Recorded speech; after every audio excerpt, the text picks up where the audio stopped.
سب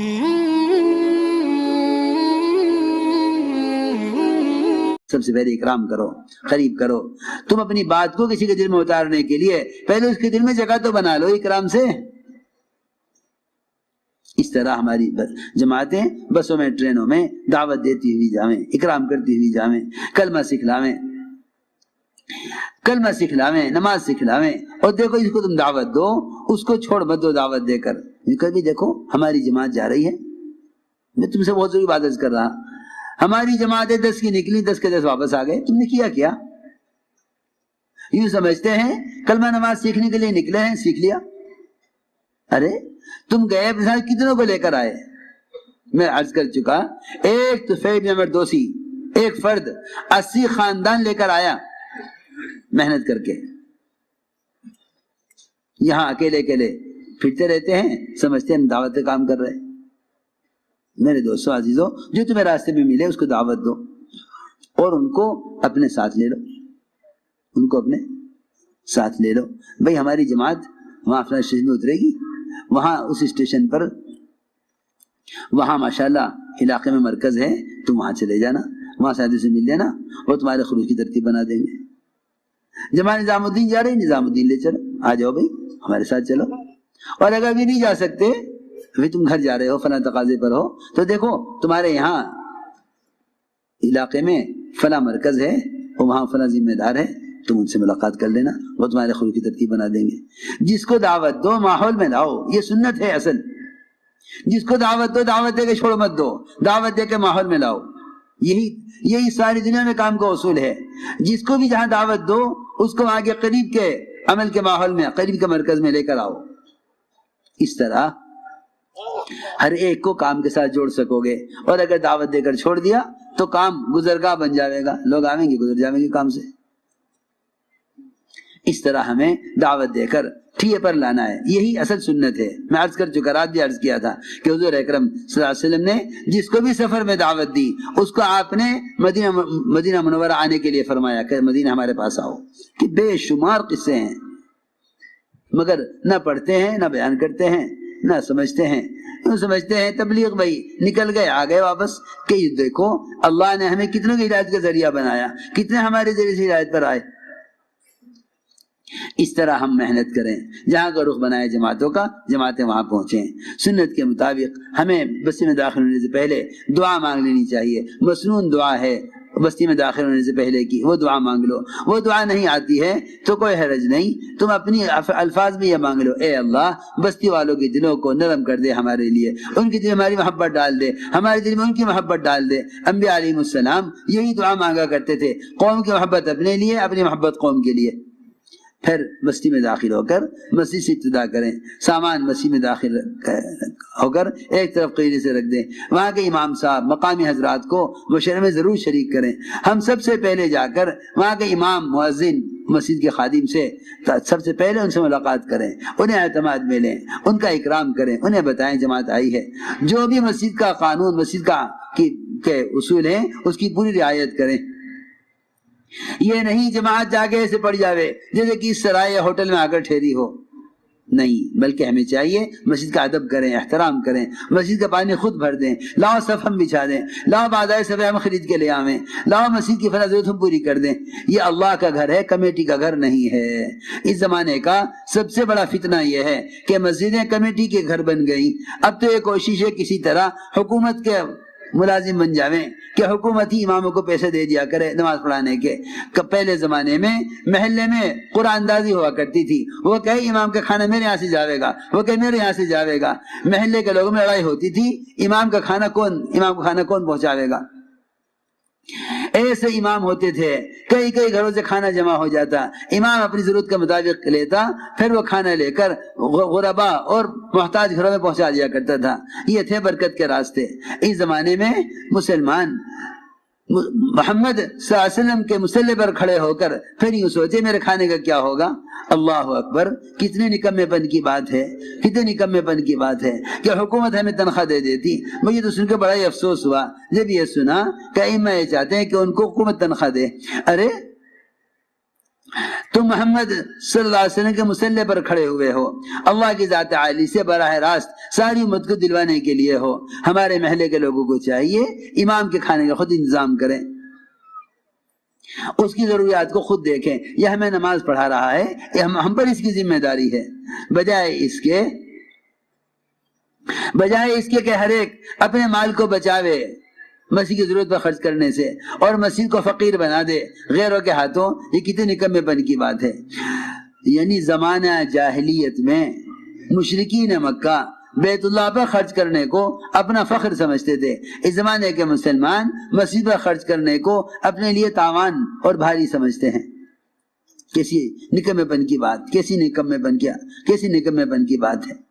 اس زمانے کے جاہلیت مشرکین بیت اللہ کی آباد کاری کو، آنے والے حاجیوں کو پانی پلانے کو فخر کرتے تھے، اس پر اپنا کام سمجھتے تھے، فخر کرتے تھے۔ اس زمانے کے مسلمان یہ سوچتے ہیں مسجد کا خرچہ کہاں سے نکلے گا، امام کا خرچہ کہاں سے دیں گے۔ ایسا دعوت گرتے گرتے اس پر آ گئی۔ ہم ایک ملک میں ہم گئے، وہاں مسجد میں اذان ہو گئی۔ اذان کے بعد ہم نے کہا بھائی مؤذن سے ملاقات کرنی کہ جی کہیں باہر سے آئے ہو کیا؟ میں نے کہا بھائی باہر سے آئے، یہاں کے تو ہے نہیں۔ کہنے لگا تم تو کوئی اجنبی عادی معلوم ہو رہے ہو، یہاں کسی مسجد میں مؤذن ہوتا ہی نہیں ہے۔ کیوں؟ اذان کی آواز کہاں سے آئی؟ کہ یہاں تو مسجدوں میں نیٹ سے اذان چلتی ہے، نیٹ سے۔ جی ہاں، محرومی ہے، محرومی۔ جب دعوت رواج پر آئے گی، جب علم رواج پر آئے گا تو یہ خدا کی قسم دعوت تامہ اذان یہ بھی مسلمان دینی چھوڑ دے گا کہ کیا ضرورت ہے پابند ہونے کی، آزاد رہو۔ اور کیا ضرورت ہے مؤذن کے لیے تنخواہ کا انتظام کرنے کی، نیٹ سے اذان ہو جائے گا، کوئی خرچہ نہیں ہوگا۔ ساری مسجدوں میں نیٹ سے اذان، کوئی مؤذن نہیں۔ ان کا بس نہیں چلتا کہ شاید نماز بھی نیٹ پہ ہونے لگے، کہ امام کی کیا ضرورت ہے۔ میں سچی کہہ رہا ہوں۔ جب امت نے دعوت چھوڑی تو یہ دعوت تامہ اذان سے بھی محروم ہو گئی۔ اس لیے عرض کر رہا کہ امام صاحب کا اکرام، مقامی لوگوں کا اکرام، جماعت اس طرح نہ جاوے کہ بوجھ بن جاوے مسجد پر، بلکہ جاؤ ان کو ساتھ لو، مقامی لوگوں کو ساتھ لے کر پھر مشورہ کرو یہاں ملاقاتیں کب کریں، کس وقت لوگ فارغ ملتے ہیں۔ اگر وہ یہ کہتی یہاں کوئی نہیں ملے گا فارغ آپ کو، یہ تو فجر کے بعد نکل جاتے ہیں، دور دور ان کی زمینیں ہیں، وہاں یہ جا کے کام کرتے ہیں، رات کو آتے ہیں۔ میں آپ کو یقین سے کہہ سکتا ہوں ایسی بھی جماعتیں آپ کو ملیں گی اور ہیں کہ بھائی رات کو تو کون ملے گا، وہ تو تھکے ہوئے آویں گے، سو جاویں گے۔ اور امیر صاحب نے تو طے کر دیا مشورے سے کہ بھائی دیکھو جلدی سونا ہے، تہجد میں اٹھنا ہے۔ سنو میں کیا کہہ رہا، تم یہ کرتے ہوگے، اتنے بجے سونا طے ہو گیا، لوگ تو رات کو آویں گے۔ حالانکہ ہم ایسے بے چین ہوں دعوت دینے کے لیے کہ اگر کوئی رات کو بھی آئے گا تو رات کو ملاقات کریں گے۔ حضور اکرم صلی اللہ علیہ وسلم کی مسجد میں نماز تہائی رات تک عشاء کی نماز مؤخر ہو جاتی تھی۔ کتنی؟ تم میری باتیں سن رہے یا نہیں سمجھ رہے؟ تہائی رات تک نماز۔ آپ ایک جماعت کے بنانے مشغول ہوئے، ساتھ صحابہ انتظار کرتے رہے کہ جماعت بن جاوے گی، پھر عشاء کی نماز ہوگی۔ اب تو ٹائم طے ہے نماز کے، اتنے بجے نماز ہو جائے گی۔ آپ کی مسجد میں تہائی رات تک نماز مؤخر ہوتی، پھر عشاء کی نماز اتنی تاخیر سے ہونے کے بعد آپ کا معمول تھا کہ آپ انصار کے محلے میں جاتے تھے، کیونکہ انصار کاشتکار تھے، اپنی زمینوں پر ہوتے تھے، دن میں رات کو دیر سے آتے تھے۔ اس وقت ملیں گے، اس وقت چلیں گے۔ رات کو تاخیر سے آپ جاتے اور انصار کے محلے میں جا کر رات کو دیر تک کھڑے کھڑے آپ انصار کو ہجرت سے پہلے کے واقعات سناتے کہ دین تم تک کن مجاہدوں سے پہنچا ہے، ہم نے مکے میں کیسی تکلیفیں اٹھائیں۔ آپ صحابہ، انصار صحابہ کو آپ ہجرت سے پہلے کی اذیتوں کا واقعات سناتے تھے تاکہ ان کے اندر اس دین کی قدر ہو اور یہ ان تکلیفوں کے لیے خود تیار ہوں کہ جو تکلیفوں سے دین آیا ہے ہم اس کے لیے تکلیفوں کا واسطے تیار ہیں۔ یہ آپ کا معمول تھا کہ آپ انصار میں گشت کرنے جاتے تھے عشاء کی نماز کے بعد۔ صحابہ سو جایا کرتے تھے آپ کا انتظار کرتے کرتے۔ حضرت عائشہ فرماتی ہیں میں دیر تک اپنے لحاف میں آپ کا انتظار کرتی رہتی کہ اب آئیں گے، اب آئیں گے، اب آئیں گے، اور تھکے ہوئے آ رہے ہیں، سیدھے بستر پر آ کے لیٹیں گے، لیکن آپ گھر میں داخل ہوتے اور سیدھے مصلی پر پہنچ جاتے، سیدھے سیدھے مسلح پر. اللہ مجھے معاف فرماوے. ہمارا تو مزاج ہی نہیں ہے یہ. حضرت عائشہ فرماتی ہیں میں سوچتی رہتی شاید اس رکعت میں سلام پھیر دیں، شاید اس رکعت میں سلام پھیر دیں، شاید اس رکعت میں سلام پھیر دیں. یہی ساری رات گزر جاتی، اتنے میں اذان کی آواز آ جاتے بلال کہ نماز کا وقت ہو گیا. یہ ہماری راتیں اب دعوت عبادت کے لیے رہی نہیں ہیں. تبلیغ کو یہ میں جانتا ہوں جو لوگ چاہتے ہیں کہ تبلیغ ایک تنظیم بن جاوے، تمہارے گشت کے وقت طے ہو جاویں، تم اسے ملاقات کر لو، کوئی ملے یا نہ ملے. نہیں، ہم تو راتوں کو مسجدوں کا آباد کریں گے، راتوں کو ذکر و عبادت تلاوت و دعوت سے آنے والوں کو رات کو کوئی ملے گا، رات کو ملاقاتیں کریں گے. ہماری جماعتیں جہاں جائیں وہاں تحقیق کریں، مقامی لوگوں سے پوچھیں کہ بھئی کس وقت لوگ ملیں گے، ہم تیار ہیں. ہمارا کوئی پروگرام نہیں ہے، ہم آئے اس لیے ہیں تاکہ دعوت دیں، ایک ایک کو عمل کے ماحول میں لائیں. ہم نہیں پوچھیں گے آپ سے کہ کون سا وقت ہمارا آرام کا ہے، نہیں، ہم پوچھیں گے کون سا وقت لوگوں کا فارغ ہے بتائیں. اس طرح ہر جگہ جا کر، جیسے میں نے شروع سے عرض کیا، مسجد کا ماحول عمل کے ماحول میں لانا. اس طرح آپ حضرات ملاقاتوں کا نظم بنائیں، مقامی ساتھیوں کو رہبر بنائیں، اپنے ساتھیوں میں سے متکلم بنائیں، اور جماعتیں بنا کر بازاروں میں، خاص طور پر مسجد کے اطراف میں، گلیوں میں، ہر طرف جماعتیں بھیجیں. اور بس یہ بات سب یاد رکھو جو میں کہنا چاہتا ہوں آخری،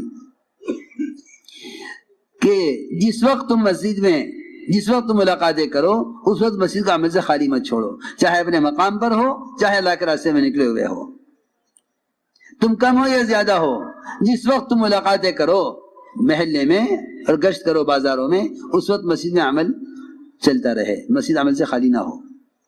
بھئی تم یہاں آنے والوں کا استقبال کرو، ایک آنے والوں کو دعوت دے، ایک تعلیم کا حلقہ قائم کرے. اس طرح 3 عمل مسجد کے، دعوت، تعلیم، استقبال، یہ 3 عمل مسجد میں ہو رہے ہوں، اور باہر کی جماعت لوگوں کو سے ملاقاتیں کر کے انہیں جس طرح میں عرض کر چکا سمجھا کر مسجد کا ماحول میں لانے کی کوشش کرے. اس طرح اگر انشاءاللہ محنت ہوگی تو لوگ عمل کے ماحول میں آئیں گے، عمل کے ماحول میں آ کر بدلیں گے. مسجد کا ماحول دلوں کو پلٹنے کے لیے اور تبدیلی کے لیے ہے. اس طرح ہر جگہ ہمیں محنت کرنی ہے. جو لوگ تیار ہو جائیں، ہمارے گشتوں میں سب سے بنیادی چیز عمومی گشت ہے. کوئی فرد، کوئی گھر ایسا باقی نہ رہے جہاں ہم ملاقات نہ کر لیں. ایک ایک فرد کے پاس جائیں، ایک ایک کو دعوت دیں. اگر یہ گشت عمومی گشت صحیح طریقے پر ہوا اور لوگ آئے تو ان کو سمجھا کر پھر اللہ کے راستے میں نکلنے پر مسجد کے ماحول میں آمادہ کریں. جو اللہ کے راستے میں نکلنے پر تیار ہو جائیں، پھر یہ نہیں کہ تیار ہو کر چلے گئے، پھر ان کے لیے وصولی گشت کیا جاوے. ہمارے پاس نام لکھے ہوئے ہیں، ہمارے گشت کرنے والوں کو ان کے مکانات معلوم ہیں، وہاں جائیں، ان سے ملاقات کریں، ان کو بتائیں کہ آپ کا نکلنا طے ہوا ہے، جماعت آپ کی تیار ہے، ساتھی انتظار کر رہے ہیں. ان سے بستر اور پیسے وصول کر کے انہیں مسجد میں لا کر جماعت بندی کر کے، امیر طے کر کے، ہدایات دے کر جماعتیں اللہ کے راستے میں جماعتیں نکالیں. اس طرح ہمیں محنت کرنی ہے. پھر وہاں علماء خواص اس قسم کے لوگ بھی ہوں گے، ان سے خصوصی ملاقات کی جاوے. یہ خصوصی گشت ہے، ان کے پاس جائے، علماء سے، علماء کی زیارت کا عبادت یقین کیا جائے. اور علماء کو اگر ان کے پاس وقت ہو تو درخواست کی جائے کہ وہ مسجد میں آ کر جماعت کو نصیحت فرما دیں. یہ بہت اہم بات ہے. اگر وہ آنے سے عذر کریں تو کوئی حرج نہیں، جماعت کے ساتھ ہی پوچھ لیں کہ اگر آپ اجازت دیں اور جو وقت آپ کے لیے مناسب ہو، جماعت گھر پر آ کر آپ سے نصیحت لے لے. یہ دوسرے درجے میں ہے. ورنہ سب سے بہتر یہ ہے کہ وہ جماعت کو مسجد میں آ کر نصیحت کریں، تاکہ ان کے مسجد میں آ کر جماعت کو نصیحت کرنے سے محلے والوں کو معلوم ہو کہ دیکھو فلاں عالم نے نصیحت کی ہے. اس کا مطلب یہ ہے کہ جماعت جو ہے، یہ عالم اس جماعت کی تائید فرما رہے ہیں. علماء کو چاہیے کہ ہر جگہ جماعتوں کی تائید کریں اور مسجد میں آ کر جماعت کو کے ساتھ وعظ و نصیحت کریں، تاکہ ان کے وعظ و نصیحت سے کام کی تائید ہو. یہ علماء کی ذمہ داری ہے کہ وہ اپنے وعظ و ارشاد سے اور وہ اپنی عمدہ نصائح سے کام کی اور کام کرنے والوں کی تائید فرمائیں. یہ تو علماء کی ذمہ داری ہے اور یہ کام کی ضرورت ہے. اس طرح ہمیں خواص سے ملاقاتیں کرنی ہیں. اغنی ہیں، مالدار ہیں، ان کے مال کی طرف توجہ نہ ہو. ان کے مال کو برا مت کہنا، یہ مت کہنا یہ کچھ نہیں ہے، ختم ہونے والا ہے، چھوڑو اس کو، نکلو یہاں سے. نہیں، حضرت فرماتے تھے کسی کے محبوب چیز کو برا مت کہو ورنہ وہ تمہاری چیز سے محبت نہیں کرے گا. مال انہیں محبوب ہے تمہیں محبوب نہیں ہے. تم ان کی مال پر محبت کا ضمیر ڈالنا ورنہ تم مال میں گھر جاؤ گے اور مال کی محبت لے کر لوٹو گے واپسی میں. تمہیں چاہیے کہ ان کے مال سے نظر ہٹا کر ان کی ذات کو دیکھو. حضرت فرماتے تھے کہ گشت کرنے والا ایسا ہے, میں حضرت کی بات نقل کرتا ہوں, فرماتے گشت کرنے والا ایسا ہے کہ وہ مکھیوں سے اپنے آپ کو بچا کر کسی طرح شہد کو حاصل کر لے. یہ شہد ہے مالدار اور یہ مال اس کی مکھیاں ہیں. تمہیں مکھیوں سے بچنا ہے, شہد کو لینا ہے. اسے مثال دے کے فرماتے تھے کہ تمہیں ان مالداروں کو لینا ہے اس مال کے درمیان سے, جس طرح یہ چاروں طرف زہریلی مکھیاں لگی ہوئی ہیں, ان کے درمیان سے شہد کو حاصل کرنا ہے. یہ ہے نفع کی چیز, یہ مالدار. اس کا مال نفع کی چیز نہیں ہے, یہ مالدار نفع کی چیز ہے. مگر تم کسی مالدار کو سوچ کمر چھوڑ دو, اس کا تو کھانا حرام کا ہوگا, اس کے تو کاروبار سود کا ہوگا. ہماری جماعتیں بھی عجیب الٹی الٹی حرکتیں کریں, الٹی الٹی حرکتیں کریں. جانیں گے کوئی بیچارہ کہہ دے گا یہ دعوت کر دوں, پہلے بتاؤ جی تمہاری کمائی کیسی ہے. ارے تجھے کس نے بنایا دروغہ؟ ہاں عجیب پاگل پن کی حرکتیں. حضرت عمر کے ساتھ جماعت نکلی,